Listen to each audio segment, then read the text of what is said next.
Good evening everybody and welcome to Runs, Wickets and Overs. Can you hear me out there in chat window land? Hopefully you can. And tonight we're going to use PCS Pro again and we're going to concentrate on wickets tonight. So we're going to have a veritable feast of wickets. So I'm going to be using an imported game. Which we've done in the past, so it's a different game, but it's the same procedure to import that game. So I've already got PCS Pro open. I'm going to click on File and Import Match. It's gone blue, you can't see me. Sorry, I've just paused because I think we've lost visibility.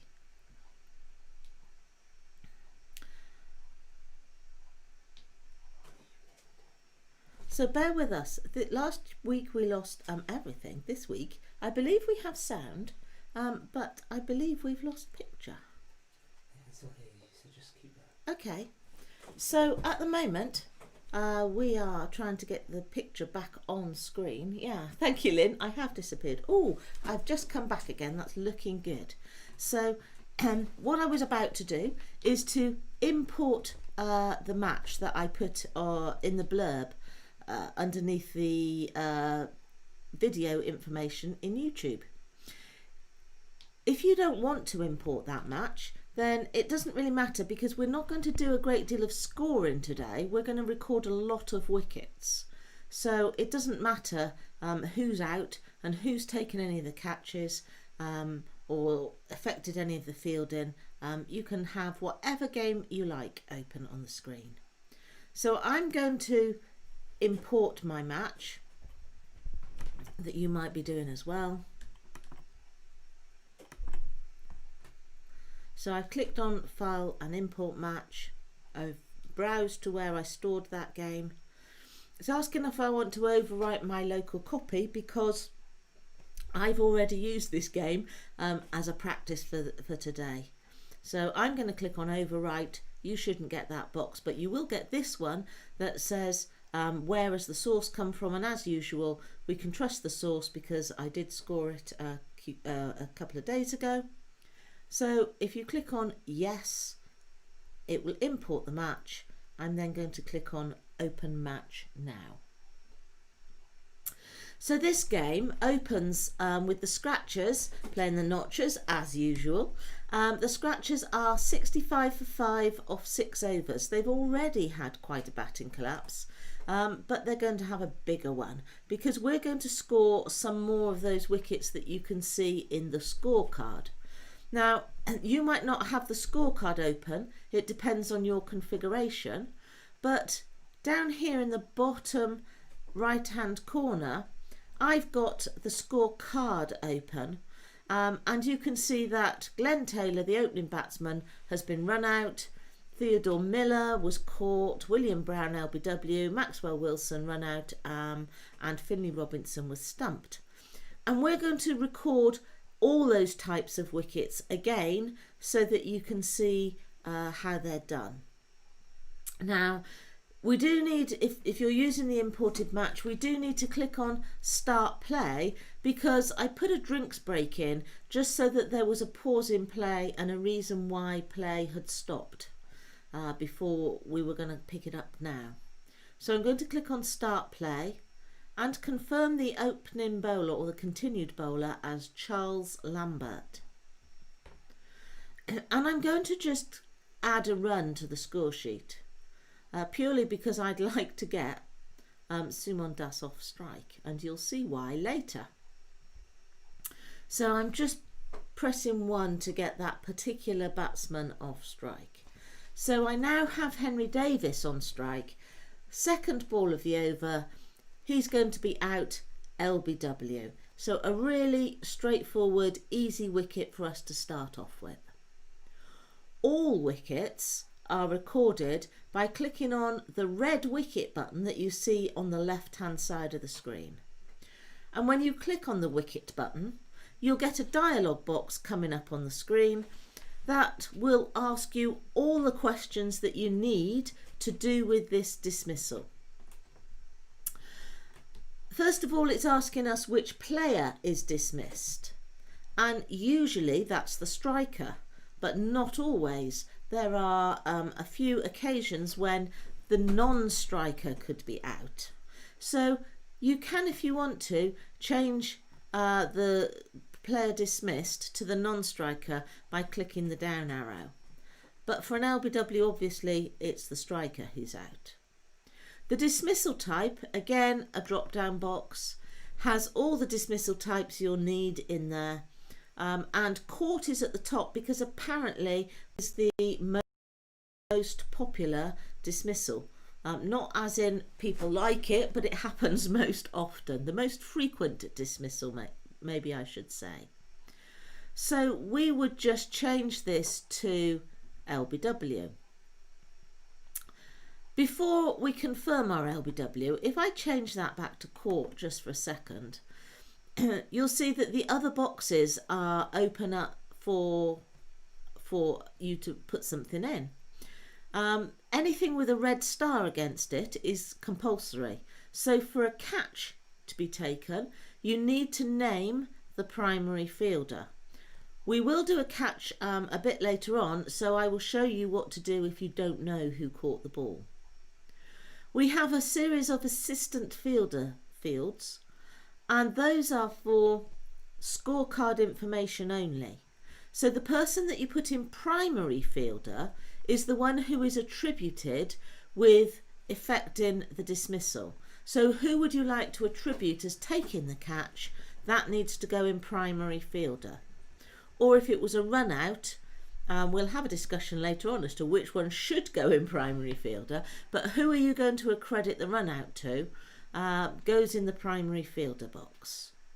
And if other people assisted in that catch or the run out, you could name them purely for information purposes on the scorecard in the assistant fielder buttons. Fielding position can be used for a catch or a run out, and we'll see that in more detail when we do one of those dismissals. You have a tick box for saying that the batsman crossed. And again, on our LBW, the batsman cannot have crossed. But if a catch was taken or a run out happened, then it is possible for a batsman to have crossed. So I again will come back to those and you'll see them in action later on. The new subfielder button, again we'll use this in a moment. This allows us to name a fielder, again just for scorecard purposes. If a subfielder takes a catch, then that should be entered as caught sub, but it's nice to know who the sub was. So we can use the new subfielder box to name a sub if we need to. So I'm just going to change the dismissal type to LBW. All the other buttons are now greyed out, and I can click on OK at the bottom of the box to record the next, or to record that dismissal. Now before I move on and we talk about what happens next, we need to just look at the incoming batsman box. It offers us the next batsman in batting order, and the number 11 that you see next to the name that I have on the screen is nothing to do with the batting position. That's to do with a shirt number. It is a little confusing when you look at the batsman. You might think, oh, the number 11 batsman's coming in. No, that's the batsman who has got 11 on his shirt. If that's not the batsman that's coming in, you merely click the down arrow and choose the correct batsman from the list. But there are occasions when you don't know who's coming in. And in that case, you can click on unknown or none. So I'm going to throw it open to the chat window and say, when would I use that? Can anybody suggest in the chat window when I might want to click on unknown or none?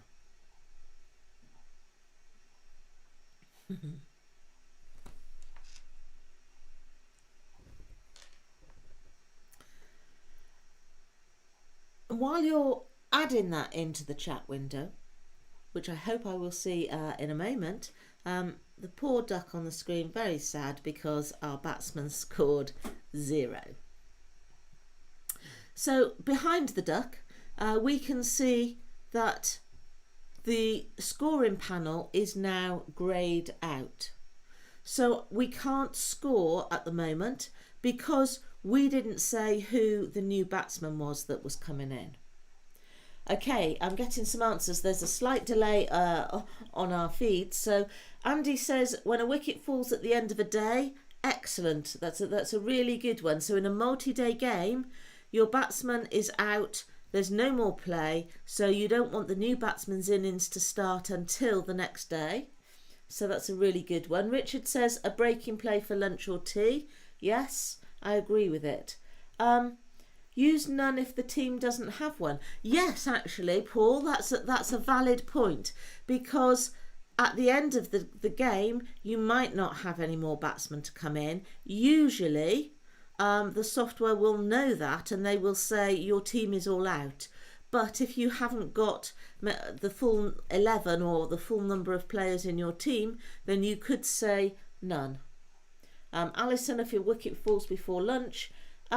Gary, if you're scoring on your own, yes, you might want to ask who's coming in so you don't know who it is, but you are going to need to know before you move on. So even if you're scoring on your own, you're going to have to know before you can start scoring again.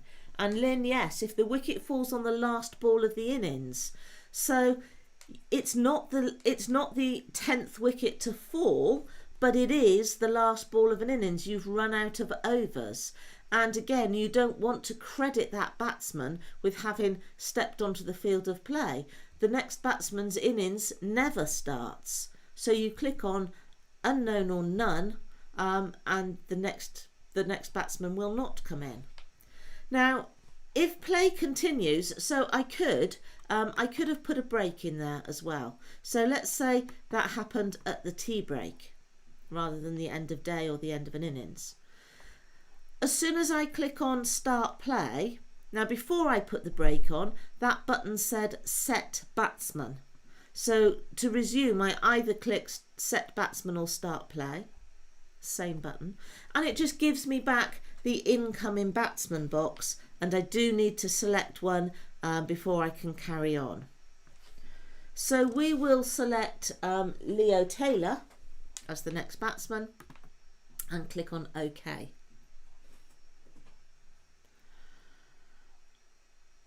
We'll just have a look and see what happened in the window when that wicket fell. So in the play control panel, we have a W because a wicket fell. So in this over, we've got a 1 and a W for a wicket.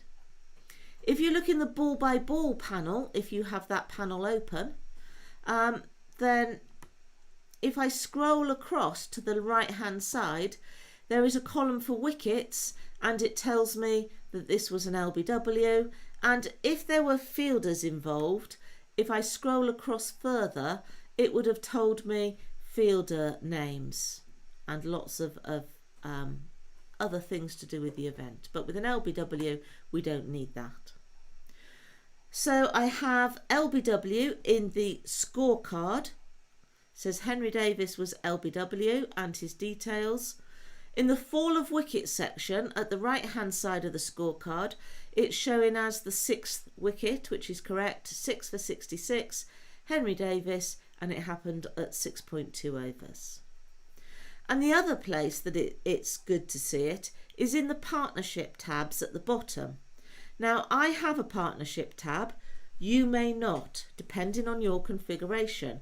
If I click on partnerships, it will show me all the partnerships that have been in this innings so far. It will show me how many runs have been scored by each person in the partnership and how many balls they faced within that partnership as well. If you can't see the partnerships tab, then you need to click on the view menu, and it's under scorecard data. So if you go to go down to scorecard data. You can click on the partnerships tab and it will put it in with that selection of windows down at the bottom right.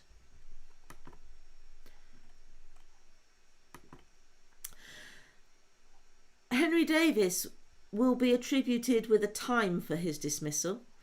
If you click on his name and open it up, you will see the time that the wicket was recorded.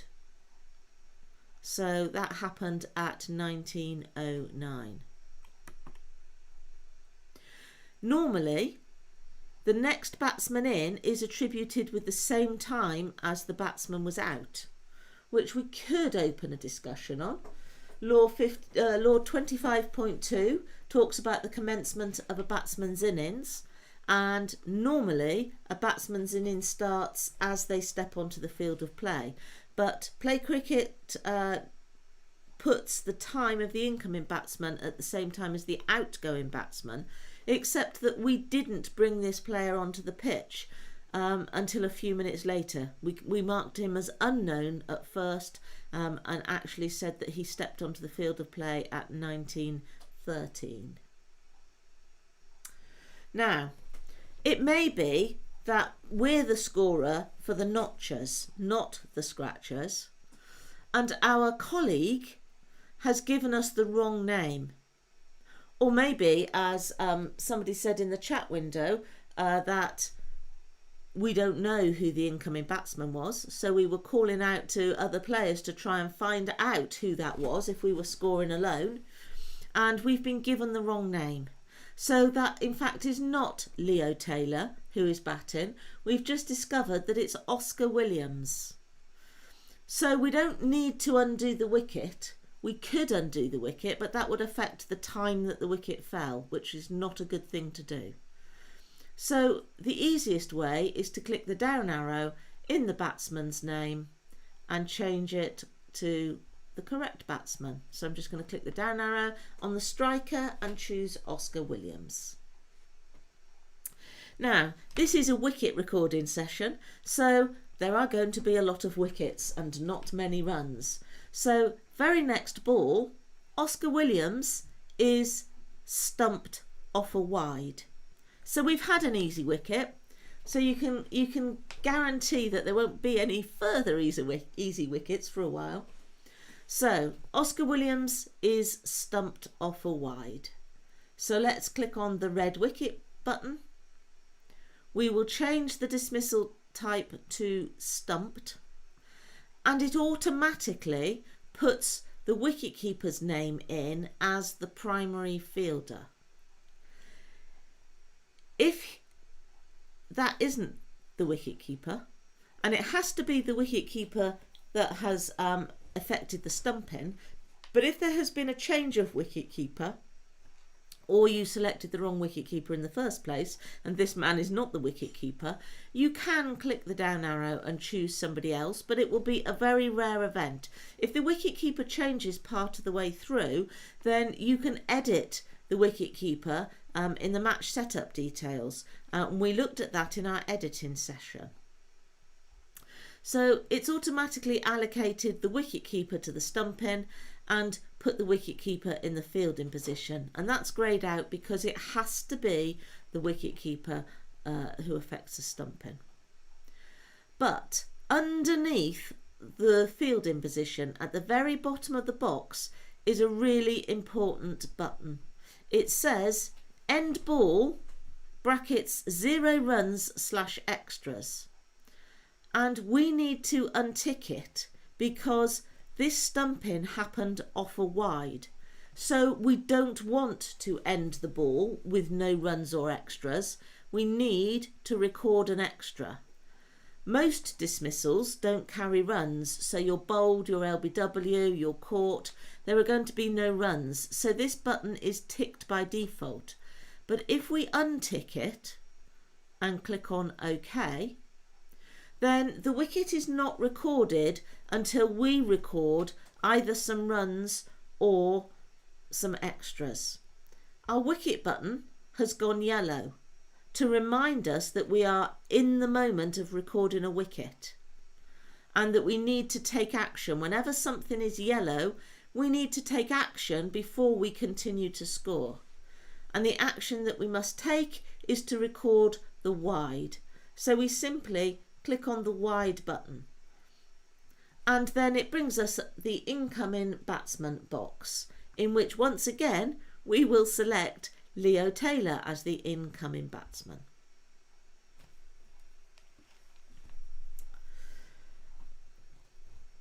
So for our next wicket, we're going to have a catch. But a straightforward catch would be very easy to record. So our catch is going to be taken by a sub fielder, somebody that we haven't yet named.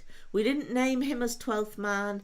He's just come on the field for some reason. A player's left the field for a comfort break or for some short reason, and our sub fielders come on and taken a catch. Before the catch was taken, the batsmen have crossed. Okay, so we have our complex scenario. We're going to click on wicket, leave the dismissal type as caught, tick batsmen have crossed. And this time we're going to click new subfielder. And the subfielder box appears, in which we can type a player's name. There's no drop-down list because this is purely free format text to be used on the scorecard. This player will not be attributed with the catch. The catch will go down to the substitute. But it's just for our information. Looking back, we'd like to know who that subfielder is.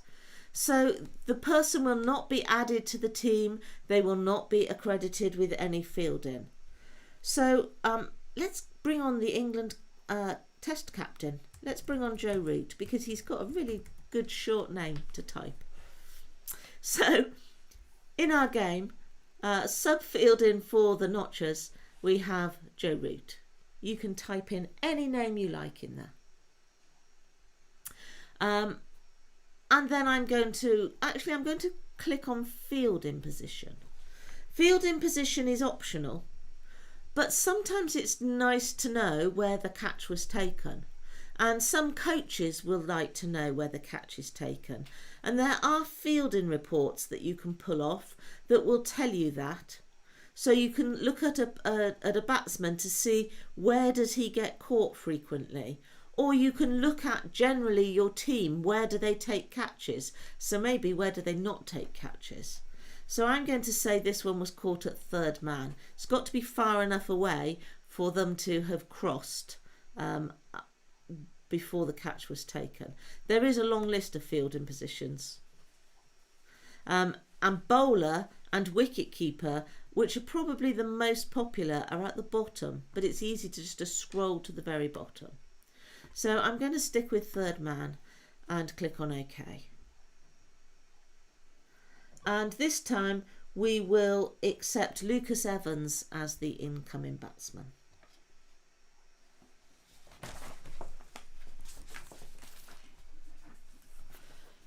Okay, have we had any questions before I go on any further?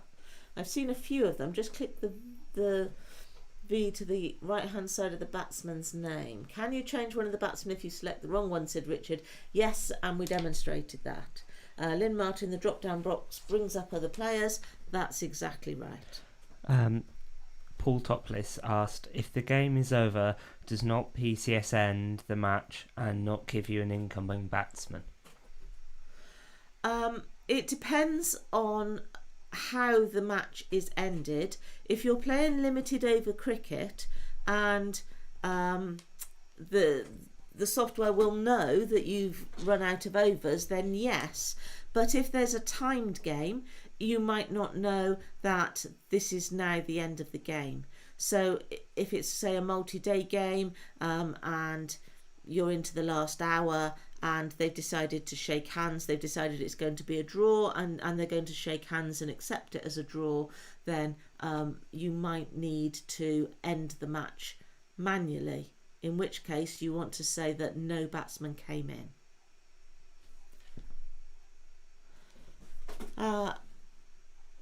Right, never scored a hat-trick before, says Tim, but do you know what?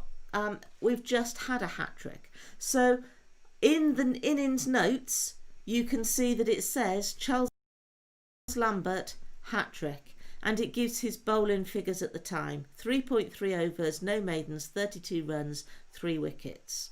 So yes, Charles Lambert has taken a hat-trick. And if we look in the this over section, you will see that the W for the wicket is underlined. So we have wickets in the this over bit, shown in 3 ways.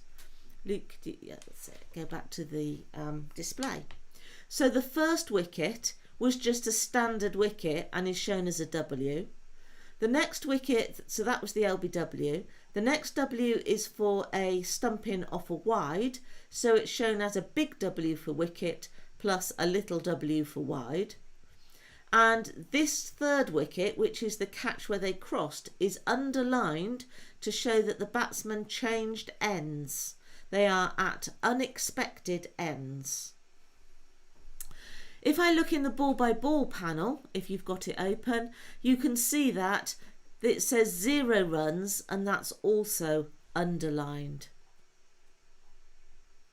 So wherever this ball is recorded, it is underlined to show that they are at opposite ends to what you'd think. Now, at the moment, my scoring software is showing me that the batsman that was there when we started this session, Sumon Das, is now on strike. He'd been waiting patiently at the other end while all this was going on, while there was a flurry of wickets at the other end.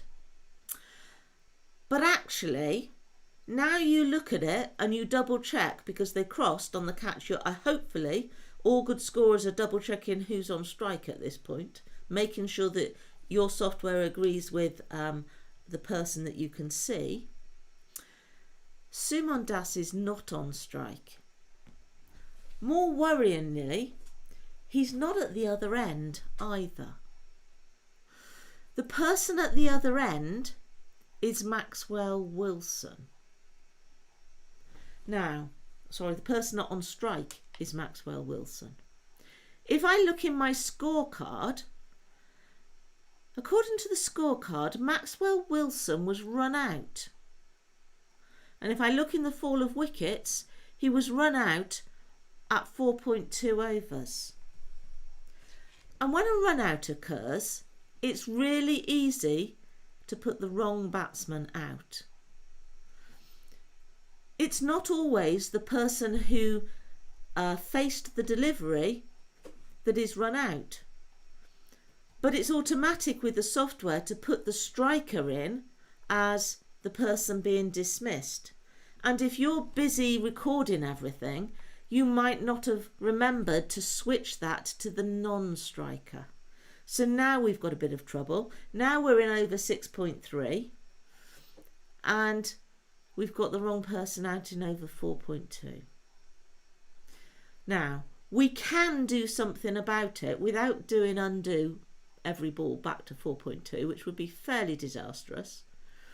We can do something about it because Sumon Das has not yet been out, or Maxwell Wilson is who it should be, has not yet been out.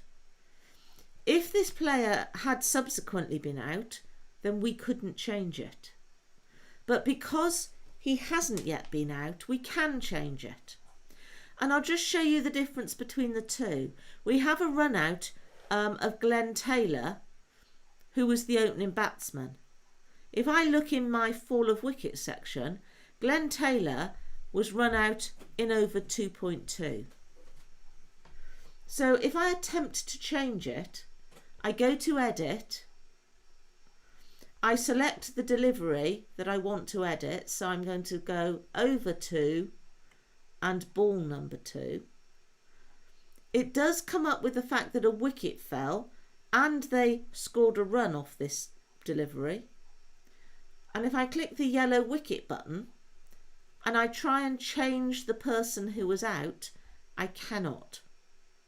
It's only giving me the player that I dismissed at the time. The player who was not out at the time was William Brown. Theodore Miller had already been out. He was the first wicket, we can see there.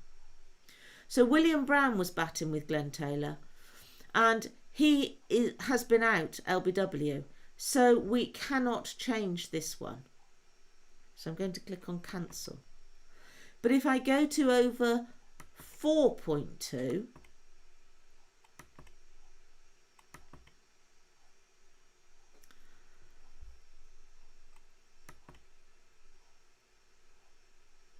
the other person at the time is not out. That's Suman Das. So if I click the down arrow, it is allowing me to change the player dismissed, which is really helpful.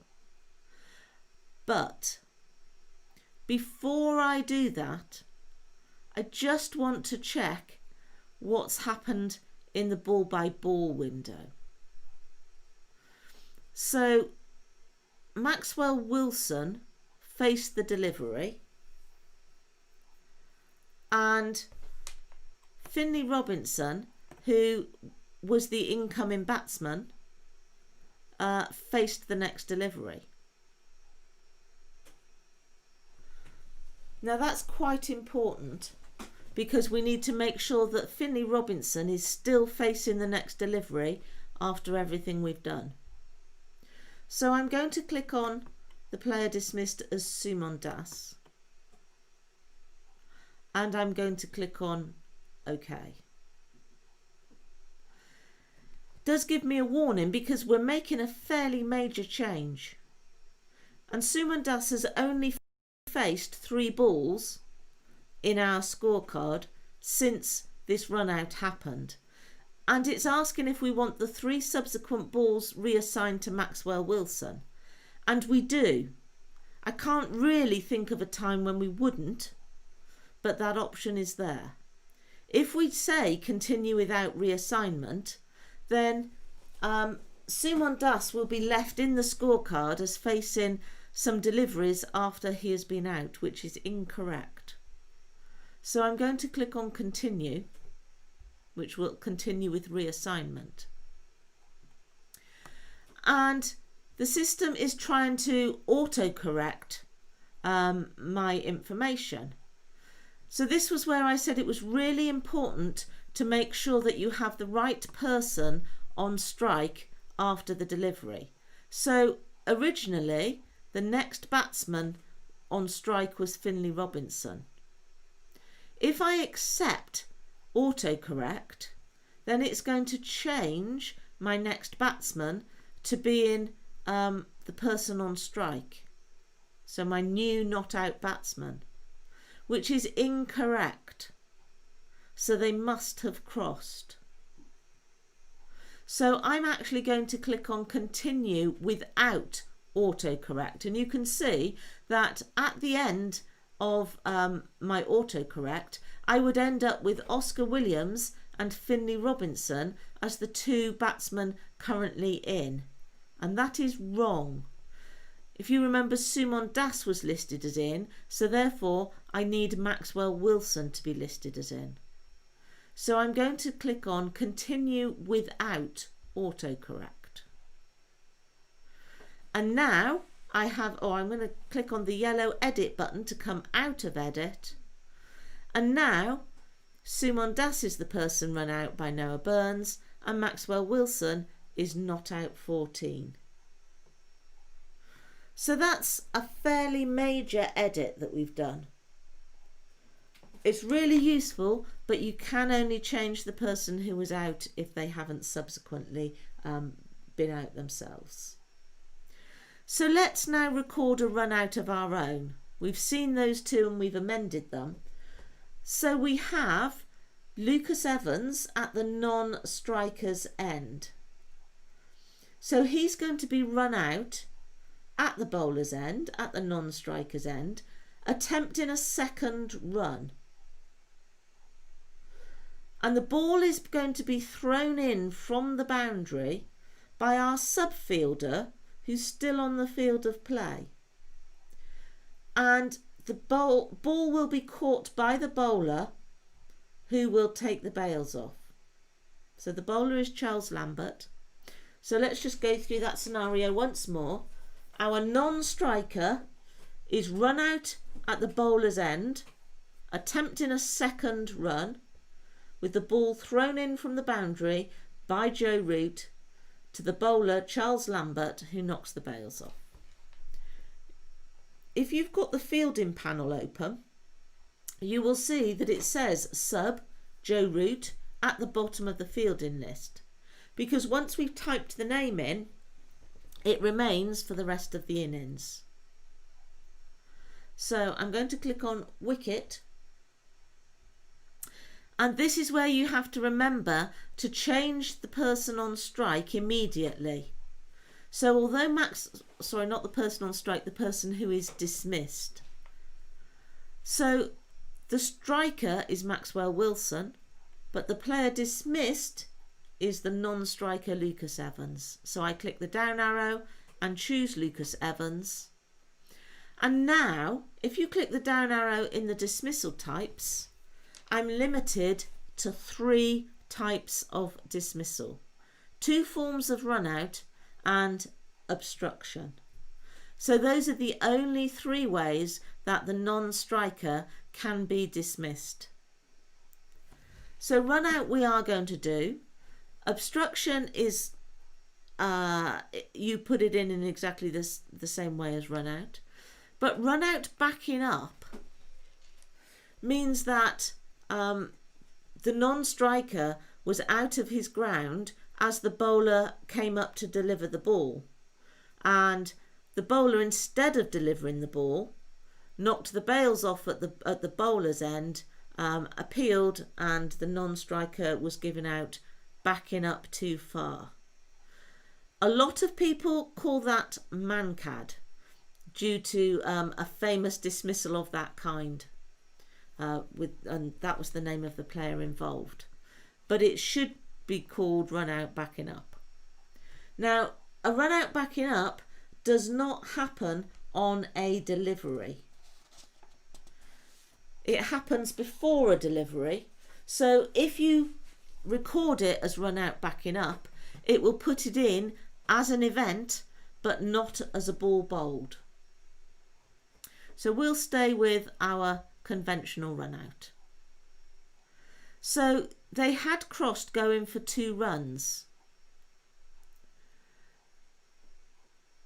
But the striker is back on strike, and they've only scored 1 run, because the second run that he was run out on doesn't count.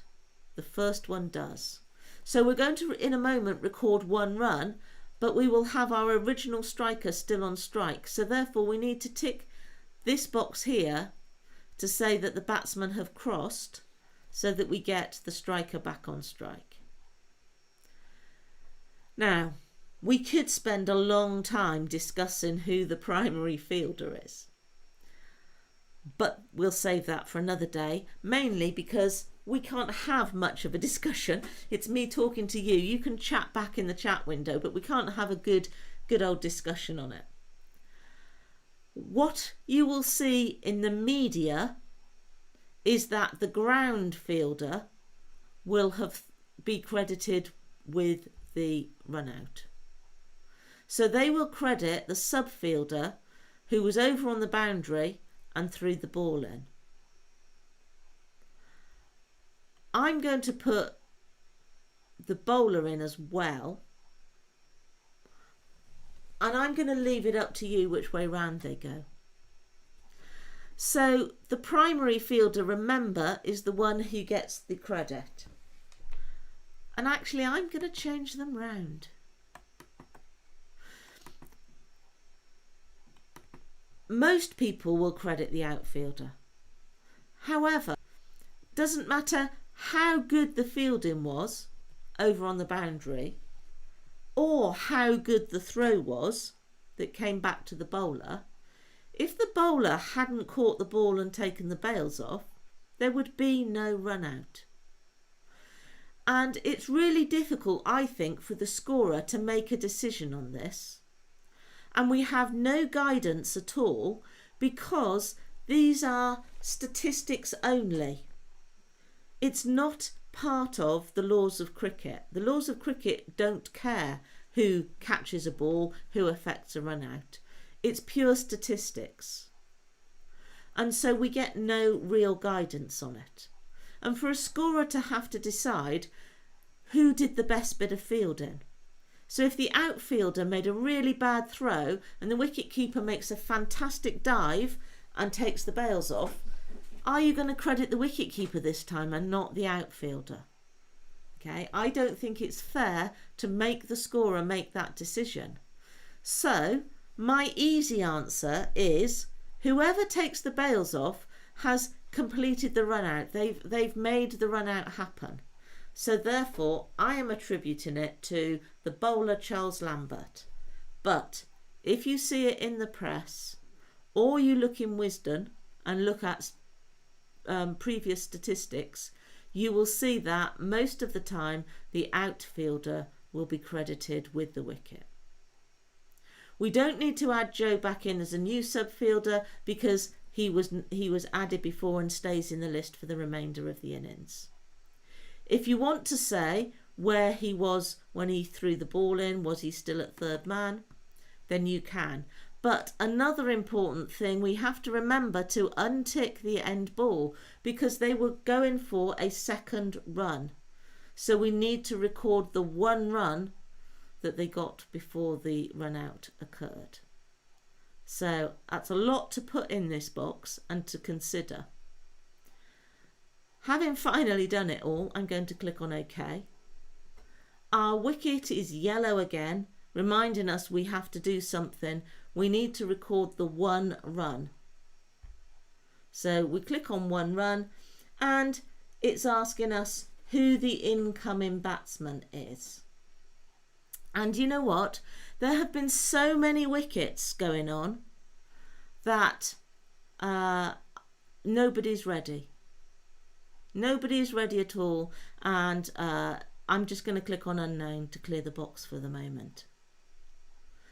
If I look in my play control panel, we have a wicket +1 underlined because they are at the wrong ends for a 1. And in my scorecard it is saying run out brackets Charles Lambert, and if you could see the rest of sub Joe Root. So the first person in the brackets is the one getting the credit. Other fielders that you name are the information ones added to the wicket. So at this point it would be really good practice because we've had a lot going on. We've had people running up and down, we've had non-strikers run out. I would be using this time to discuss with my colleagues who's on strike. Who have we got here? I've got Maxwell Wilson. Do you all have Maxwell Wilson? So we would have that discussion. If you don't have the right person on strike, and you might not know who's on strike at this point because with no incoming batsman yet, the batsman that's out there is probably standing in the middle of the field, possibly having a drinks break, possibly taking his helmet off and mopping up the sweat. You might not know yet who's on strike. But if you have the wrong person on strike, when the new batsman comes out, you can simply use the swap batsman button next to the striker's name to switch them over. I would discourage you clicking on the undo button and having to record the wicket all again. So, Ethan Johnson is finally coming out to bat. So I'm going to click on Set Batsman. And in the bottom of this box, you will see that we have an extra line that we've been ignoring up to now, which says timed out or absent. And it's been quite a bit of time since that last wicket fell. Paul is saying in the chat window there is only one batsman left as there are 9 wickets down. And that's correct. So I think that it would have been quite easy for us to just click on OK in this box. Immediately we saw this box, because you'd be quite right in saying it's got to be Ethan Johnson. If it's not Ethan Johnson, we're in trouble because I've got no other batsman. Okay, but technically, and if it wasn't 9 wickets down, we wouldn't know who was coming out to bat. So I've got this box still open on the screen, and I can therefore see my timed out or absent box. And given that it's been quite some time since the last wicket fell, if the field inside are awake to the laws of cricket, as soon as Ethan onto the field of play, you might just hear an appeal for timed out. They have to wait for him to come out and step onto the field of play before they can appeal. So they appeal, he's given out timed out. Up to now, these have been fairly rare. And I have to say, in 30 plus years of scoring, I am still waiting to record my first timed out. And I will be delighted when I get one. However, there's a lot more limited over cricket being played now, or there will be hopefully when it resumes. So with T20, T10 is popular as well. If we get a form of the 100 in countdown cricket, the players have a lot shorter time in which to get to the wicket. Quite often you have 90 seconds to get to the wicket rather than the normal 3 minutes. So I think timed out could start to become more popular. So we're going to time out Ethan Johnson. The timed out dismissal did not appear in the drop down under our normal wicket box. So we need to click on timed out. And it's asking us which player. We only have one player, but it may be that the next batsman coming in is not the one being timed out. They might have sent somebody out, just quick, who can get their pads on, quick, you get the pads on and go out. But this dismissal type at the moment is showing absent, but we could change it to timed out. And while we're doing that, if anybody wants to pop in the chat window when you might use absent, then we'll have that little discussion in a moment. Absent is actually quite relevant to the 10th player. Oh, sorry, the 11th player, the 10th wicket. But we're going to time out Ethan Johnson and click on OK. And we've now got our end of innings messages. So it knows now that the batting team have all been dismissed. Would you like to end the innings? Yes, I would.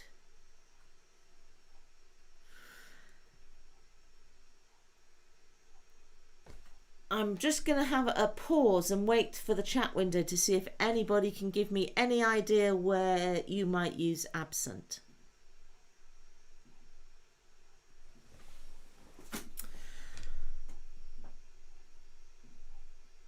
We are going to click on, when you're ready, the next innings. Now, for those of you who created your own match, then you might not be ready to do the next innings. But I will just click on next innings to move to the next innings. And we're now getting some information into the chat window. So Richard says absent if the batsman is injured. Yes, very good, correct. Clive says injured player unable to bat. Andy, player injured, unable to bat. Yes, doctor on call and has to leave. Lynn, that's a very good one. That is very good. Retired, not out. No, Andrew. No, not retired, not out. But I'm going to come back to retirements in a moment.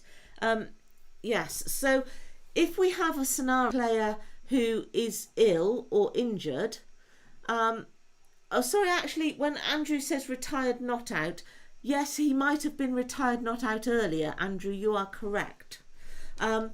So if a player had been retired, not out earlier, they would have gone off possibly for treatment. And if they'd gone to a hospital or they were just feeling unwell, maybe they were concussed and therefore they're not allowed to bat. If any reason prevents them now from coming out to bat, then you can mark them as absent rather than did not bat. You could just say that the team are 9 wickets down but they're all out. But that would be incorrect, really. You need to say there is a reason why this person hasn't come out to bat. So absent just covers all eventualities. For some reason, the player has gone. And the doctor on call is a good one that I hadn't come across before. I'll try and remember that one, Lynn, for future reference. Normally, we think of a player being injured badly enough to know that they cannot come back out to bat. And that quite often means that they've gone off to a hospital for treatment, or maybe they're just sitting on the sidelines now and unable to come out to bat. So I've started the next innings, and before we start play, there was an incident in our first game, or our first innings, before we started scoring it in this session. We had a player on the fielding side who had done a misdemeanour, a really bad misdemeanour. I'm not going to invent what it was, I'll leave that to your imagination. But he had done something extremely bad, and he has been suspended for the rest of the game. So he was off the field of play. They must have had an injury as well, because they already had a sub-fielder on, and you don't get a sub-fielder when a player is suspended. So they're in trouble if they've got a sub on and a player suspended. But a player was suspended and not allowed to take part in the game further. And we need to deal with that before we start this innings. And the way that you deal with a suspended player who was suspended while fielding in the first innings is that you retire them as out immediately play starts. I can't get at the wicket button, you'll see it's greyed out, because I need to start the innings first. So I'm going to click on start play, and the player that did the misdemeanour was George Wilkinson. So you must select George Wilkinson as one of the first 2 batsmen. It doesn't matter which one. And it doesn't matter where he normally bats. He could be the number 11 batsman. But unfortunately, to mark him as retired out, for this purpose, we need to get him to open the batting. So I'm going to choose George Wilkinson as the striker, and I'm going to leave Robert McDonald as the non-striker. We'll start from the north end with James Middlebrook. We usually do, because they're top of the list in each one. You can start with whoever you like. It's not going to affect what we're doing today. And I'm going to select Ethan Johnson, who failed to make it on the field in time. He's going to open the bowling. He's got to earn his tee somehow. So before we score a ball, I'm going to go over to the wicket button. But a retirement you won't find on the wicket menu. If you click the down arrow next to the wicket, it gives you a little menu. And if you've just misclicked, you could click on wicket. We've got retirement on there, but if you look at the items that are greyed out, double play and double retirement I will come back to. But at the bottom of that list is a timed out or absent. So where Paul Dean earlier said that it was the number 11 batsman coming out, so therefore you might have already cleared your incoming batsman box. If that's the case, you can go here to get back to your timed out or absent box. But we want to retire this batsman as out, so I'm going to click on retirement, and I'm going to see a different retirement box to normal. So in a moment we're going to retire another batsman, and you will see a completely different box. This one is called pre-innings retirement. So it's happening, as it says, before an innings starts. And just like the timed out or the absent option, I can select which of my two players, or actually which of any of the players, is dismissed. So George Wilkinson, I'd already put him as the striker to start off with, so there he is at the top of the list. I can leave him there. I have an option to retire him out or to say he's absent. You don't have retired not out because they just wouldn't open the bat end. They just wouldn't be coming in at this point if they were being retired not out, because play has not yet started. But if my player was injured or the doctor had gone off on call and still wasn't back and we knew he wasn't coming back, then you could mark somebody as absent right now, and you don't need to worry about doing that at the end of the innings. If you are 100% confident they are not coming back, you could say absent. But we're going to choose retired out because our suspended player, if suspended for the entire match, is retired out. And I'm going to click on OK. And it automatically brings me the next player in the list into the non-striker role. So because it was a pre-innings retirement, it didn't ask me for the incoming batsman. But I could still change any of these. So I can swap them over. So I've got Noah Burns on strike and McDonald on non-striker. Or I could edit the batting order and choose somebody else.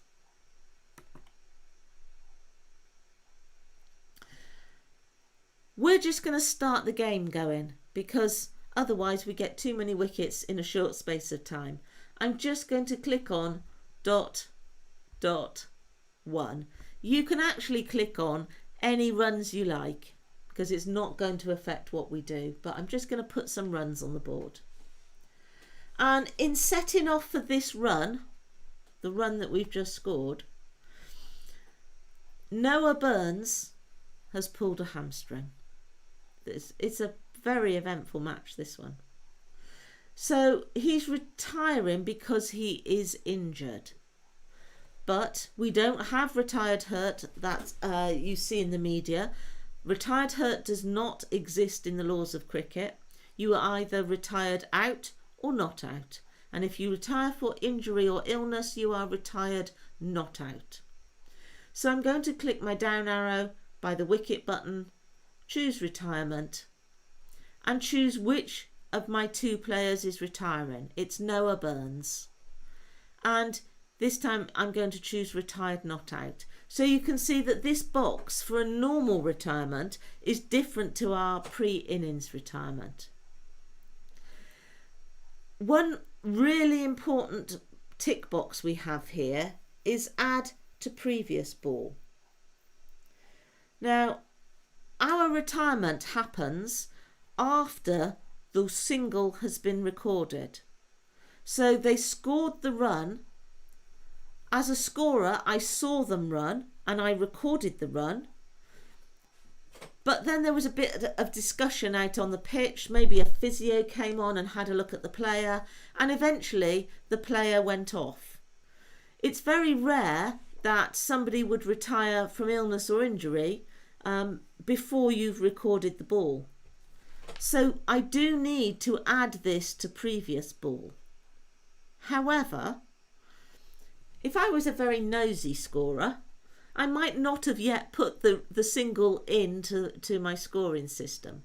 I was too busy having a look to see what was going on. Maybe I'm the club first aider and I needed to be running off and getting the first aid kit, so I hadn't actually recorded the run. If that happens, you can untick add to previous ball, record the retirement, and then record the single. But in our scenario, I've already recorded the single, so I'm going to tick add to previous ball, and that's where the retirement will be placed. A retirement has to go on a delivery. We can quite happily accept Joshua Wheeler as the incoming batsman. Now, maybe, just maybe, it wasn't a hamstring. And what happened was the two batsmen collided as they ran down the wicket. And they're both injured and they both need to go off. So this is a double retirement on the same delivery. If I click my down arrow in the in the wicket button, double retirement is there, but it is still greyed out. So what you have to do is you have to click on edit. Then click the down arrow in the wicket button. And now double retirement comes to life. And I can click on double retirement. I can click on the other batsman. I don't have any other choice. There were only two batsmen out there and I've already retired one of them. So I can click on Robert McDonald and say, do you know what? He's retired, not out too. And click on OK. Remember to come out of edit mode when you've finished. And then it's asking me to confirm an incoming batsman, Vishnu Herath. I'll just accept the next one. So we've now got two completely new batsmen. And in our scorecard, we have a retired out and two retired not outs. So the only thing we haven't talked about on the wicket menu is double play. And I'm not going to talk very much about double play. It is there for some matches with special regulations where two players are dismissed off the same delivery. And I'm told that that is possible in the last man stands competition. But I've never scored last man stands. So, but I'm told that's where it is. And I haven't yet been able to come up with any other competition that it happens in. If you do it, if you click and you have to go through edit ball and it has to be the right match set up to do it. But if you do it, it has to be the non-striker who is out. And that is our wickets. Are normally straightforward. Most things are in that wicket dialog box. The only thing that isn't in the wicket dialog box or a retirement. So do we have anybody asking questions? Yes we do. So first of all, Lynn Martin said, can I ask about double retirement after one ball please at some point? So Lynn, now would be the point to ask about it. Double retirement after one ball. So on the very first ball. That's a very good question. You would need to, I'm guessing, so I'm just trying to think of a scenario really. If no play had happened yet, then you can't really retire them until you've recorded a ball. You would have to untick the add to previous delivery because it hasn't happened on a delivery. But then you would need to record a delivery before you see the retirement take effect. But I'm just trying to think of the logistics of that.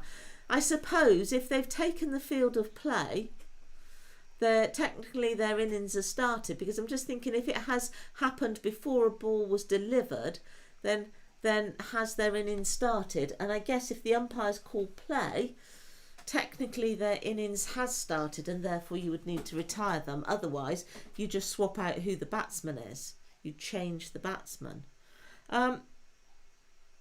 Lynn, is that the sort of scenario that you were thinking? So you haven't had a ball delivered yet? What I meant was both retiring at the same time. Okay. Well, we've done both retiring at the same time. Yes, whilst you're answering that, she mentioned that you might have possibly covered it during it. Excellent. But we've double covered it. We've double covered it now. If you record the wrong batsman's timed out in the middle of the innings, but you don't realise it until the next time, how can this be changed? With difficulty, because timed out doesn't No, I can't go back and change that. You can go back and edit. No, it didn't happen on delivery. I'm wittering. That is a really good question, Ian. I'm going to ask if I can take a rain check on that and think about it, and I will try and give you an answer in the RunsWktsOvers Twitter feed, because off the top of my head, I'm not convinced that you can change the wrong batsman. What you can do is you can change a batsman. So if I go into the match details and teams, Ethan Johnson was timed out and he was our last person, so we can't change anybody else. But what I might do is add a player who's not playing. Select, let's say William Brown had been timed out. Select the player who was timed out, replace them. Actually, don't add a 12th player. Just select the player who was timed out, replace them with somebody else. I'm just trying to think this through. Actually, no, I'd need to change.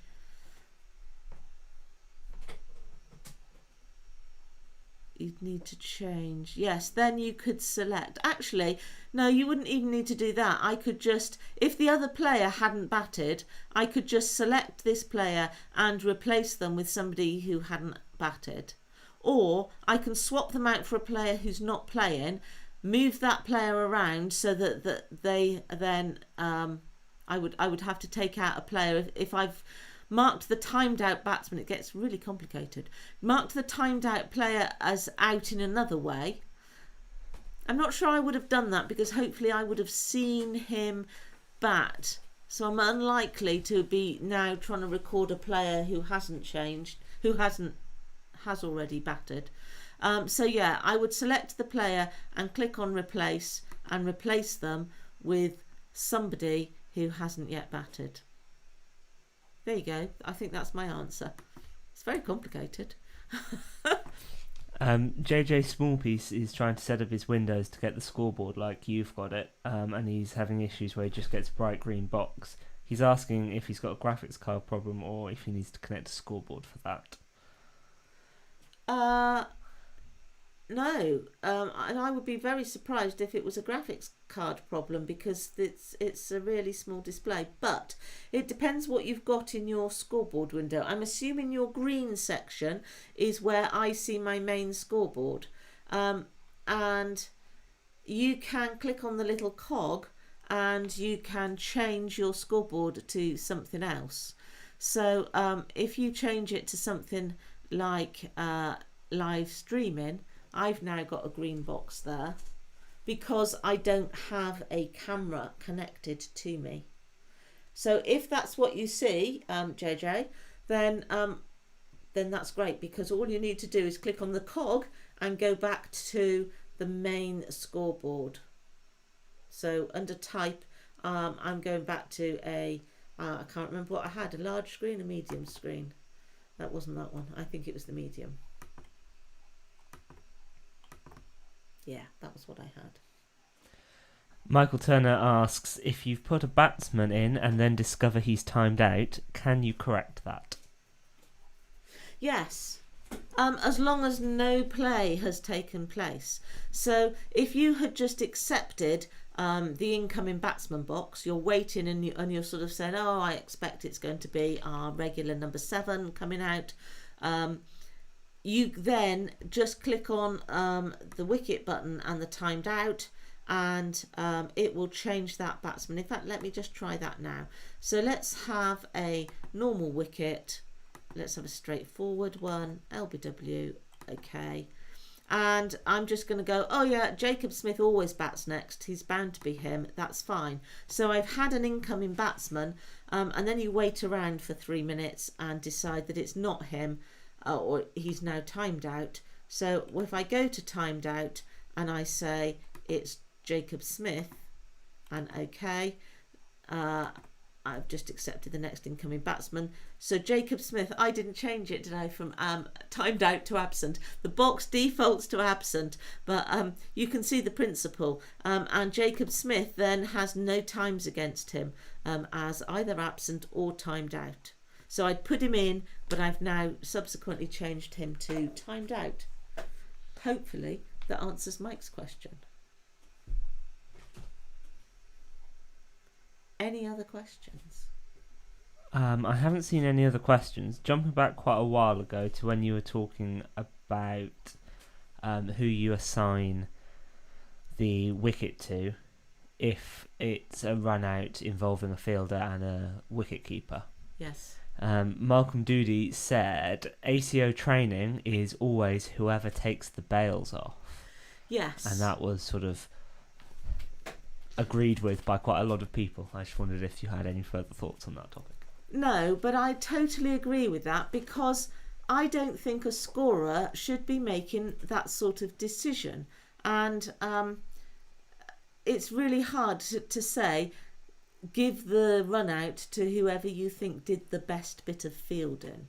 So normally, I would encourage scorers then to record the run out to whoever took the bails off. So I really like it when there's a direct throw and then there's no argument. The one player threw the ball in, because you have an even bigger problem if there's a bit of a relay fielding going on. Maybe you've got somebody out on the boundary who can't throw very well, and they throw the ball part way in to another fielder who then throws it into the wicketkeeper or the bowler, and now you've got three people involved. Who out of those are you going to give the run out to? It makes life really difficult. And a lot of people will say that it's unfair because a fielder might have run around the field, done some fantastic diving, picked the ball up, really great throw over the top of the stumps, and now we're not giving him any credit. But if you have a similar scenario with a catch, we've seen in some of the limited over games, we've seen some phenomenal fielding recently with players running around the boundary. They can't catch it and stay in the field of play, and they will get to the ball, they will throw it up in the air, keep it in play, and they might even come back on the field of play themselves. But often now players train to run in tandem, so you will have a backup fielder there, and as the original fielder who did all the work throws the ball into the air, the other fielder just quietly stands there, the ball drops into his hands and he says, "Thank you very much, I'm having the catch."